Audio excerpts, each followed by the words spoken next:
Hello and welcome to this short tutorial on the construction of the Nina Lee Piccadilly Pyjama bottoms. So this is the pattern. It's a lovely pattern. If you have looked at or if you're making the whole outfit here, I have a separate tutorial for the pyjama top, but we're just going to concentrate on the pyjama bottoms in this tutorial.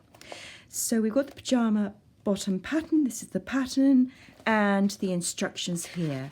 Inside it gives you how much of everything you need. So I've cut my ribbon to the right length and I've cut my elastic to the right length. If you look at the instruction booklet, you'll see that it tells you the pieces that you need for the trousers or the shorts that you're making. So I've chosen to make the shorts for this video because it's just easier to show you the shorts on the screen.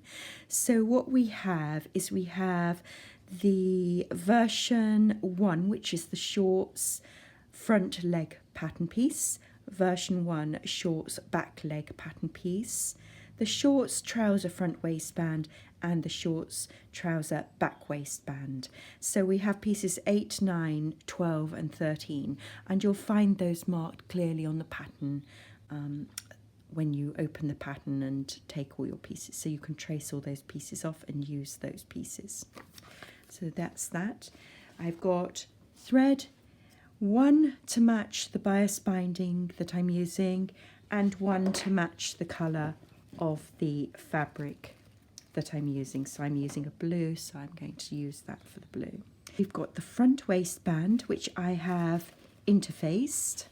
So I've used a medium weight iron-on interfacing for my front waistband here. If you're using a very lightweight fabric, you could use a lightweight interfacing. And I've got the back waistband that doesn't have interfacing on it. We've got the front shorts and the back shorts, a pair of each.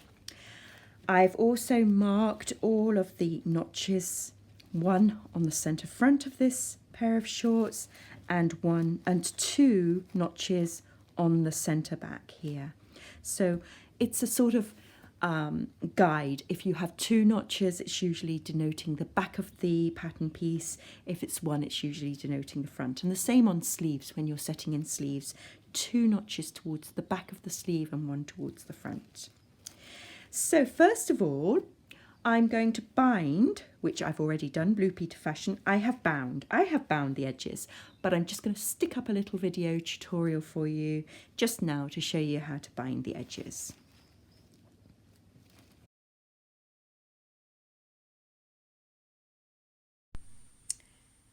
So we are going to put the bias binding onto the wrong side of the bottom hem of these trousers, and we're going to start at the little notch here. So it's the little notch at the very bottom, just before the curve of so it's the bottom side seam, just before the curve of the hem that takes us around the bottom of the trousers. So I've put a little pin in at the starting point here. So I'm just going to, using a regular stitch length, we're going to stitch in the first fold. So you'll see the curve here. So I'm just going to position the fabric around there. Now we don't want a crease in there, so we'll just smooth it out as we go. The crease is our guide, so if we keep the edge of the bias against the raw edge of the fabric here and stitch in the crease line, we're going to get a really nice finish. So I'm just going to reverse just a couple of stitches at the beginning here and take my pin out. And just try and keep that curve going round. So you might find on the actual bend here that you have to do a little bit of a manoeuvre. It might take a little bit of persuading to go around the curve smoothly. The idea of bias binding is it's cut on the bias, so it gives a lovely smooth finish to curves. It gives a lovely smooth finish to edges where you have the curve, because the actual stretch in the bias doesn't create pleating. I'm just going to go all the way along the bottom of my hem here.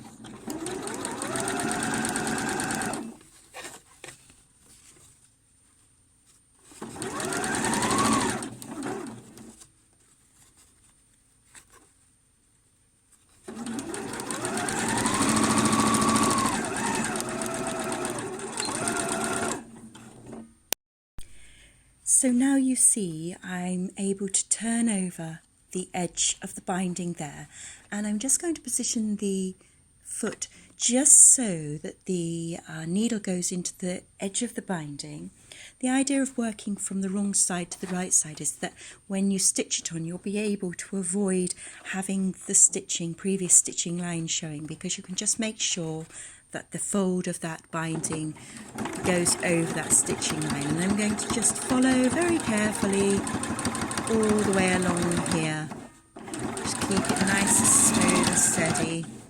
Now you might have a binding foot, but if you haven't, then this universal foot is actually perfect for this job. And carefully move around the edge here as you go round that bottom curve, and there we have the edge finish there. Okay, so we've got a nice curve on the bottom there, and you can give that a press. You might want to give it a press before you do the final stitching.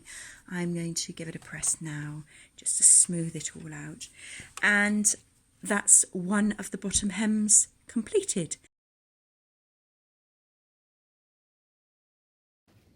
So the first part of this instruction, after you've bound your edges, is to stitch the front crotch section and the back crotch section. So I'm going to take off my pattern piece, to take away this one. And if your fabrics are not laid with the right sides together, bring the right sides together at this point. So I'm going to lay the fabrics right sides together, matching the notches, and I'm going to stitch down 1.5 centimeters on this crotch seam, and I'm going to do the same, and I will do the same on the back, down through the crotch seam 1.5 centimeters, joining the two back pieces together.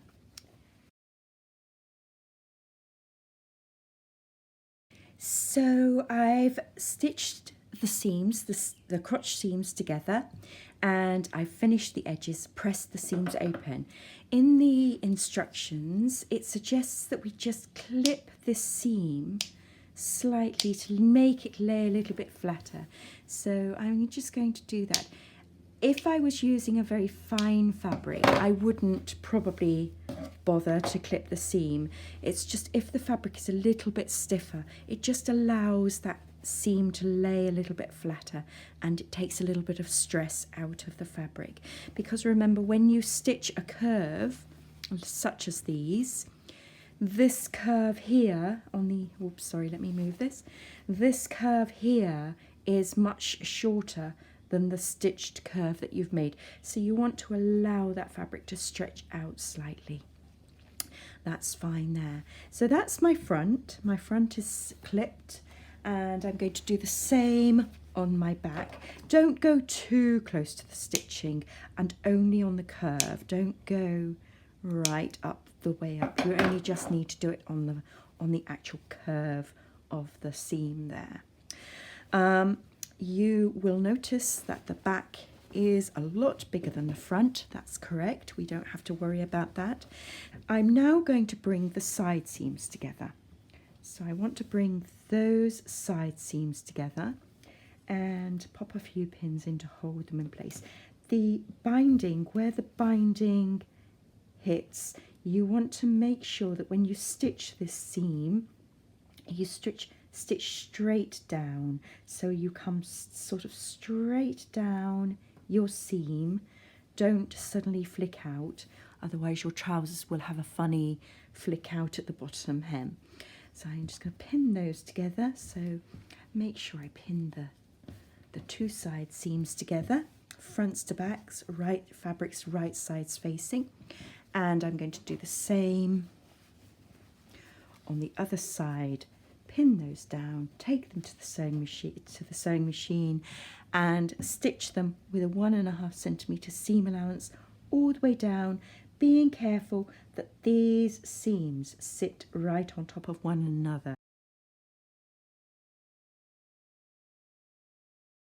We're going to keep on this 1.5 centimetre seam allowance line, so here, and I just want to bring the edges of the binding right on top of one another, so we haven't got a stagger. We want them to be joined together at the base.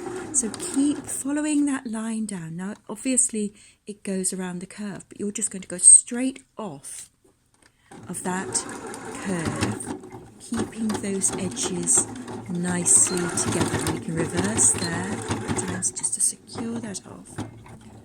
And I'm just going to cut the threads. And what you'll see when I take this away is that both the seams are sitting on top of one another. You can see that they're sitting on top of one another at that point.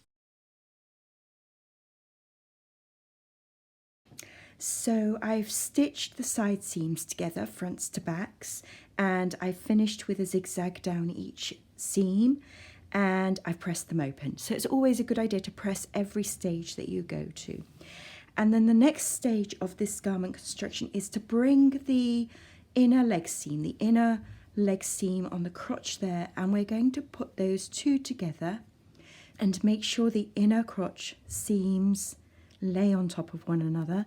Pin the seam allowances open, and you'll see that it's a slightly distorted shape. The front leg sort of sits further out than the back, so the back leg needs to come across, and we're going to pin the inner leg seams together like so. And where you're sewing across here, you'll find that the back will sit nicely across the front if you just angle that fabric slightly. So here again, we're going to get these two to lay together. So always pin this area when you're sewing this area, and pin the center. So that means, where I mean the center, I mean the seam here, and then pin the biases together.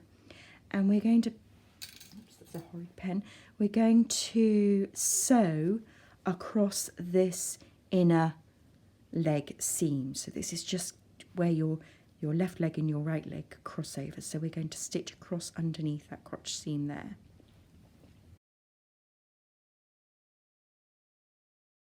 So whether you're making the shorts or the trousers, the actual construction is identical. So once we've stitched this inner leg seam and pressed that open, finished the seam, finished the raw edges, we're now ready to start constructing the waistband. So I'm going to put this aside. So here I've got my two waistband pieces. On the front waistband, I need to mark the buttonhole. I'm going to put a buttonhole on either side of the centre front to allow for the ribbon to come through. So I've marked these buttonholes. I'm going to just go and make those buttonholes and then join the rest of the waistband together. So we're going to make the buttonholes on the waistband, both sides of the centre front, and it tells you in the pattern to make a 2 centimetre buttonhole. So what I'm going to do is I'm going to fit a button the correct size into my one-step buttonhole foot. If you haven't got a one-step buttonhole foot, you can just mark the length of the buttonhole that you want to use. So I've lined up the front of the buttonhole there, the starting point, and I'm just going to set to a regular buttonhole and do my buttonhole in this spot here.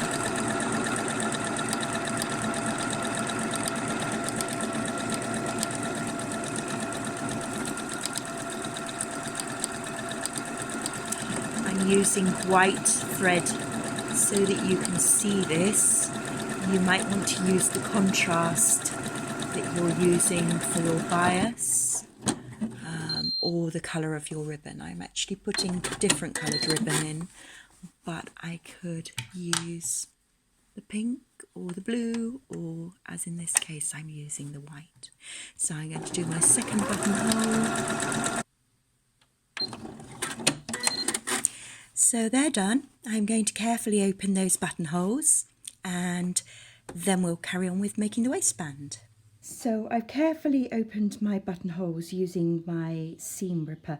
Always remember to work from the bar tack to the centre and turn the project round and bar tack to centre. Never try to do the whole thing, otherwise you might just end up with a split waistband, which we'd never do. So before I put the two of these together, I'm actually going to put an extra mark here.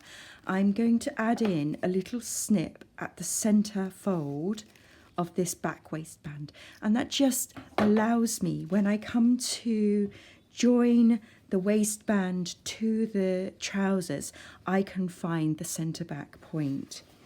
And I'm going to pop these together so it's again similar as the side seams of the trousers. You want to sew a 1.5 centimetre seam allowance down each side of the waistband so you have a continuous waistband. So I've now put my waistband into a circle so it's joined at the side seams. I haven't zigzagged these raw edges because they're going to be enclosed in the actual waistband itself, so I've just pressed them open, and I've also pressed up the lower edge. Now that's the edge furthest away from the buttonholes. I've just pressed up just under 1.5 centimetres all the way round the bottom edge of that waistband. And now I'm going to join my ribbon. So I'm going to take my ribbon, the length of ribbon that they've asked you to cut in the instructions, and I'm going to cut that straight across there.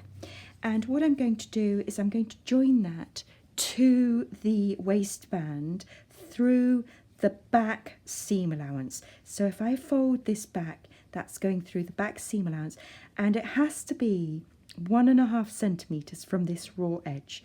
So I'm ready to sew this ribbon into place. So what I'm going to do is I'm going to fold the back waistband rather, away from the seam, and then if I just take this ribbon underneath with the seam allowance, just the back seam allowance underneath the sewing foot there, and I can just stitch backwards and forwards to hold that into place.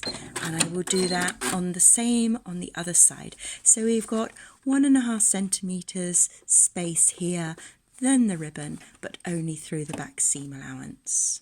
So you'll see I've stitched the ribbon into place on the seam allowances, and I've pulled the ribbons through the buttonholes to the front of the waistband here. The next stage is to bring the waistband to the shorts.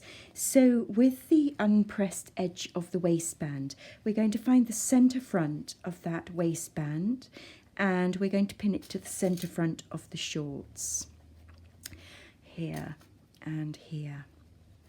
And then we can do the same with the back. So if you remember that little extra notch that I put in, that's my little extra notch, and that means I can easily bring that to the centre back seam of the shorts just there.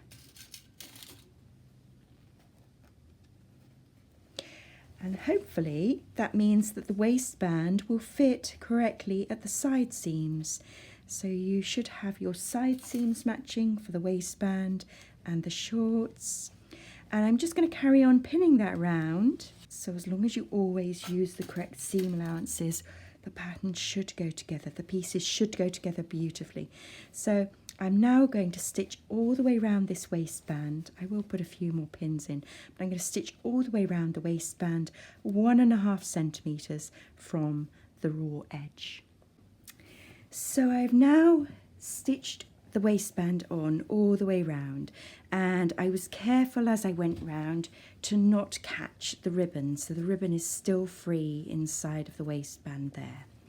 And afterwards I've pressed the seam allowances up into the waistband, and I've turned the waistband back down on itself and pressed the waistband down. So effectively I've halved the width of the waistband there. So we are now ready to very carefully continue with stitching this waistband in place, and we're going to stitch in the ditch. And when we stitch in the ditch, we stitch into the crack that is created by the seam at this point here.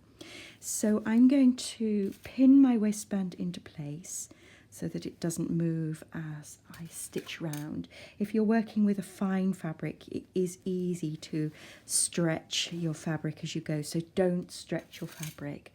Just pin it all the way round. So you'll see that I'm actually pinning the waistband down as I go. And we are going to stitch across the back, but we are going to leave a gap here. We're going to leave a gap at the side seams, on both side seams. So we'll leave a little gap, probably about 3 centimetres either side, so that we don't have to finish it all the way across. We need to put the elastic in, so we're leaving a little gap to push our elastics through on both side seams. So I'm going to start on my front side seam here. So I'm just starting a little bit further away from the side seam here, and I'm going to work all the way across the front. I'm going to use white thread just so that you can see where the stitches are going. I would normally work with the background colour, obviously, and we're going to just position our needle into that spot there where we're starting. I'm just going to use a straight stitch, and what I'm trying to do is, as I stitch along, I'm trying to catch the waistband. It's turning underneath here. So if you press up just under your 1.5 centimetre seam allowance, then when you turn over, you're not losing too much of your waistband. So I'm just going to do that all the way along the front waistband here. And the idea is that you're stitching in this groove, in this ditch. It's called stitch in the ditch. You're stitching in the ditch created by the seam itself. It does take a bit of practice, and I like to feel, I can feel, if you're working with fine enough fabrics, you can actually feel that the waistband underneath is coming across and beyond the ditch, if that makes sense, because you need to be catching that back edge of the fold of that waistband down, otherwise you're going to have gaps where it's not caught. So I just like to feel my way along. If for in any reason you're a little bit worried about this, you could always slip stitch your waistband into place by hand, or you could tack it into place first so that you're sure you're going to get it in.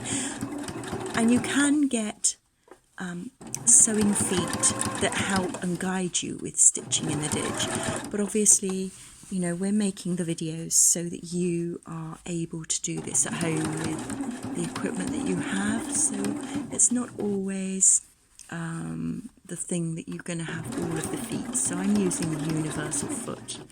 I'm not using any fancy feet today. And I'm just going to stop just short of this side seam again. So in fact I'm going to stop there and cut those threads off. Okay, now on the reverse of this, you can see how that has caught all the way along. So I'm quite happy with how that's caught all the way along on the reverse. So there's nowhere that the waistband is floating free of itself. So I'm going to start again, other side of the side seam, and I'm going to continue down from here. I'm going to continue down along the back edge as well.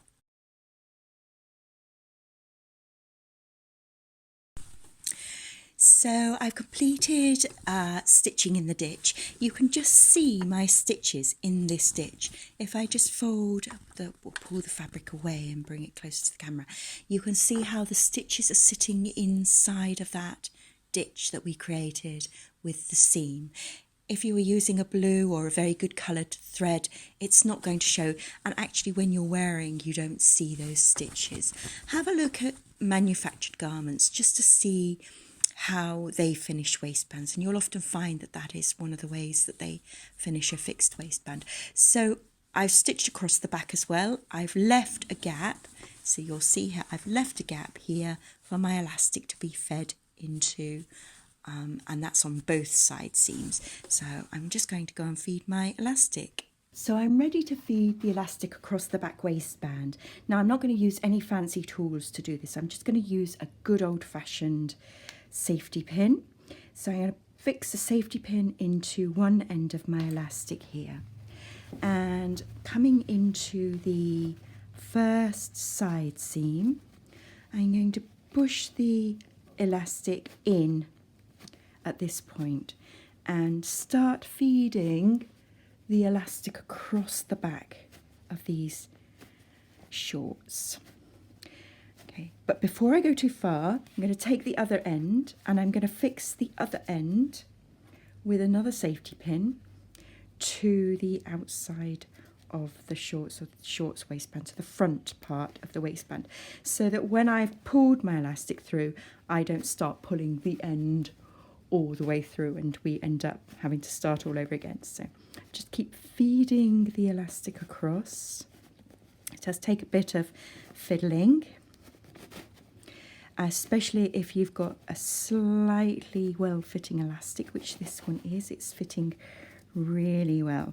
You might have to jiggle it a little bit so that it sits better on the waistband, so you need to flatten it out so it sits better. I think that's because I've got my safety pin in a funny old position. So there are things that you can use to pull your elastic through with, but a good old safety pin is just perfect for this. Just take your time, feel the pin and pull the fabric away. So push the pin along, pull the fabric away, push the pin along, pull the fabric away. So push, smooth the fabric away. It's surprising how, you know, it sort of seems a very simple thing, but sometimes it can take a bit of time to get that. So when you get to the other side of your waistband there, you can actually pull that elastic out at that point. Okay, so I've got a bit of a thread there that I caught, so I'm going to just cut that off there. And we have now got the opportunity to pull that fabric down a little bit. So fitting elastic in does take a bit of sort of sorting out. So taking the pin off, I'm going to take the pin off and I'm just going to let that elastic, ooh, I've caught it, don't do that. So I knew that would happen. So I'm just going to keep that elastic in my fingers there and tuck it back up into the waistband so that it is secured. So in fact, I actually pull it a little bit further. So, you know, even when we're doing this all the time, it can get a little bit hairy. So if I just push that elastic into that point there, make sure that your elastic is underneath the seam allowance, because what we're going to do is we're going to turn this over, and from the front we're going to stitch in the ditch of the seam allowance at this point here to secure that elastic in place. So I'm going to put a pin in to make sure that the elastic is held in place, because it would be awful if you'd stitched it and then found it wasn't. So you can see that it is held in place. And we're going to do that on this side and on the other side. So when you've stitched one side of your elastic, just make sure that your elastic in the waistband hasn't twisted. And you could try on your pyjamas. You could put a safety pin in here and try your pyjamas on for size, just to feel whether they're comfortable around the waist or whether you need to make them a little bit tighter. But I'm happy with these, so I'm just going to go ahead and finish off this waistband here. So I am going to stitch across the elastic. So I go across the elastic through that side seam that we created in the waistband. Make sure you finish off nicely. That's it.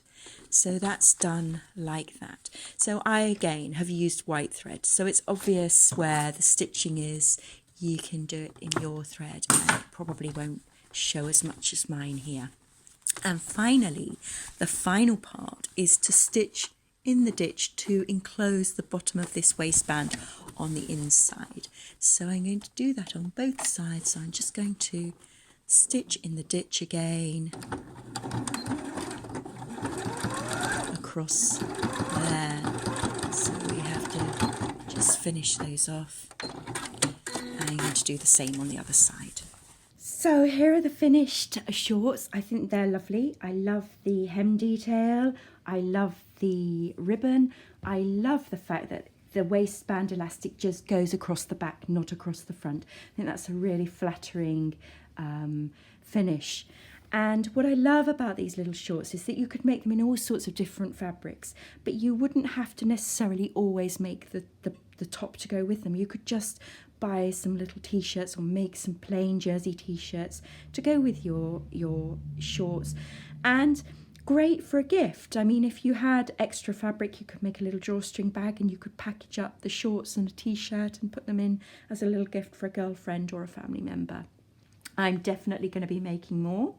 I think they're really pretty.